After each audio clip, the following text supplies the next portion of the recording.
Okay. Katie Feehery on the left, Coach Woodruff in the middle, and Katie Broderick on the right. Trevor, if you just want to give us your overall thoughts, and then we'll turn it over to Donnie and Gordon for questions. Well, my overall thoughts are I couldn't be prouder. These two kids have been amazing. This team's been amazing. Today doesn't change that. In terms of the game, we knew it was an uphill fight. They stylistically, it was a very polar opposite style. I thought they were able to get it to their style a little more than we were able to get it to ours. And to me, the story of the game was their ability to make shots that we didn't, and then second, their ability to create some second opportunities on hustle plays on the offensive glass. Kerrigan in particular, it wasn't a surprise. We knew she was going to be a handful. She's been a handful for everybody they've played. And she certainly hurt us tonight on the offensive glass.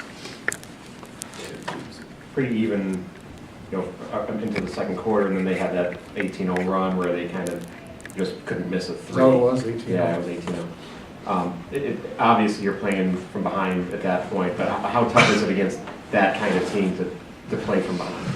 Well, we felt, as strange as it sounds, we felt okay at halftime. We felt like when we were able to get into the offense, we got the shots we wanted. We were able to get the ball inside a few times.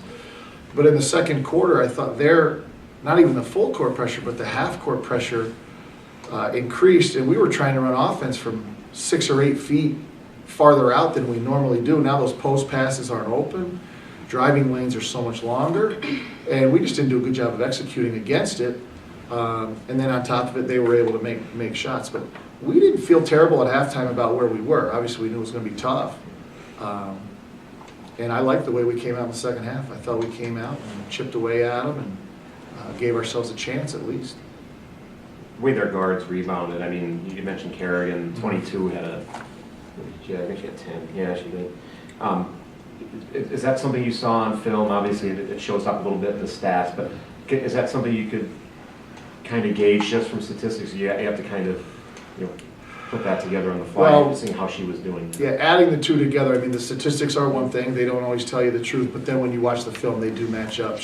Kerrigan is really the problem. I mean, she had 7 offensive rebounds. That's not atypical for her. She's capable of doing that against even bigger teams than us. So that wasn't a surprise to us. Nobody else really hurt us. I mean, I think maybe one other kid had 2 or 3, but there wasn't a big number on the offense. It really was her.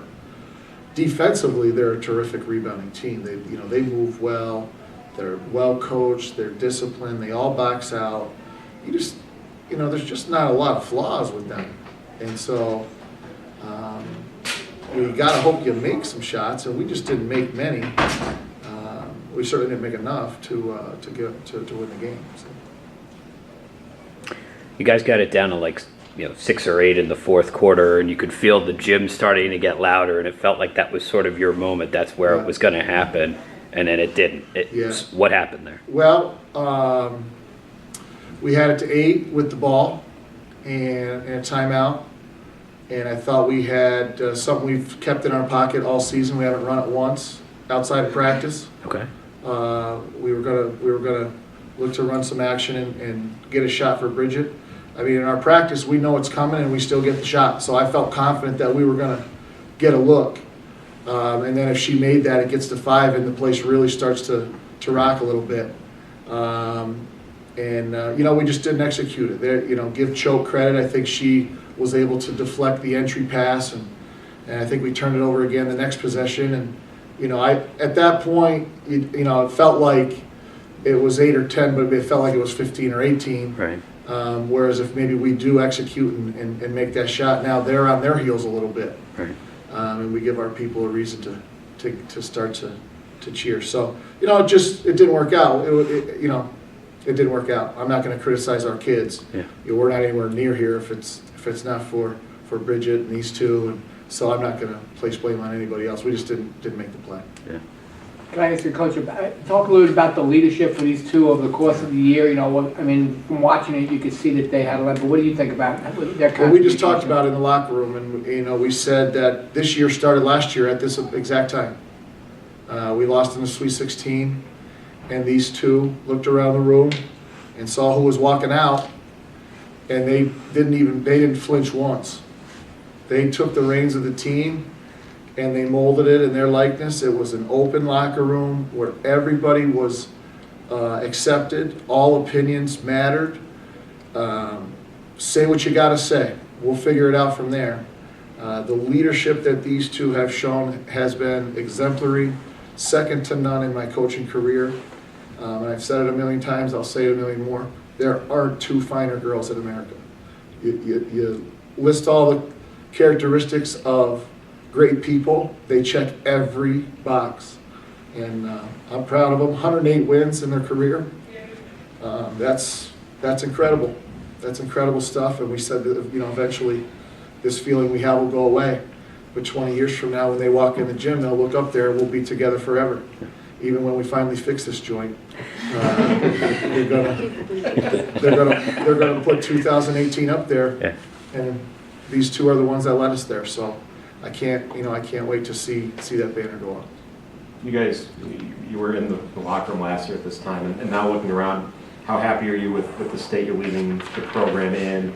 You've got a lot of good young players coming back next year, and I would think not a lot of people thought maybe you were going to win the conference this year, and how proud are you of everything you accomplished this year, and plus how you're leaving the program right now? Yeah, I'm just grateful for everything over the last 4 years.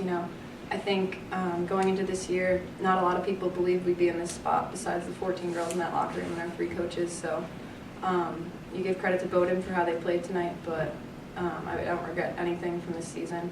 I'm just so grateful for our fight all year long. Yeah, it was a great 4 years here. Next year they're going to be in great hands. They have a lot of young players returning, plus you have Bridget and Julia Gans stepping up as the senior leaders, and I know they'll do a great job, so it's in good hands with them. They have big shoes to fill. Yeah. Katie, you guys have Katie, have a unique environment here in terms of a home crowd advantage. One of the bigger home crowds in Division III basketball, and even the night before the St. Patrick's Day parade, they were still pretty into the game. What has it been like to play in front of that? How does that compare to your high school experience? Was that new? Was it something you were ready for? Either one. Honestly, you get like kind of chills when you hear them all start screaming like that. It's something I'm never gonna forget. The "Let's Go Royals" chant. Yeah. It's just when you hear that, like you just get going. It's like a little extra spark for you. Yeah. But yeah, it's like unbelievable. I don't really know how to describe it, honestly. Yeah. Katie, we talked about the high-low game a lot the last couple of weeks, but it seemed to be working a lot for you guys, especially early on in the game, and a couple times, late in the game when you guys really needed buckets. But was that something you thought coming into this game, even with their size inside, that you had a chance to succeed with? Yeah, definitely. We always work. We have a lot of middle ball screen sets, so we always work with those. And then during the course of the game, they were kind of getting that high hedge, and I was getting smaller girls on me, so I knew I had the advantage inside. So I was screaming just for the ball because it's just easy 2 points, kind of. Anything else? All right. Thank you, Zach. Thanks, everybody. Thank you.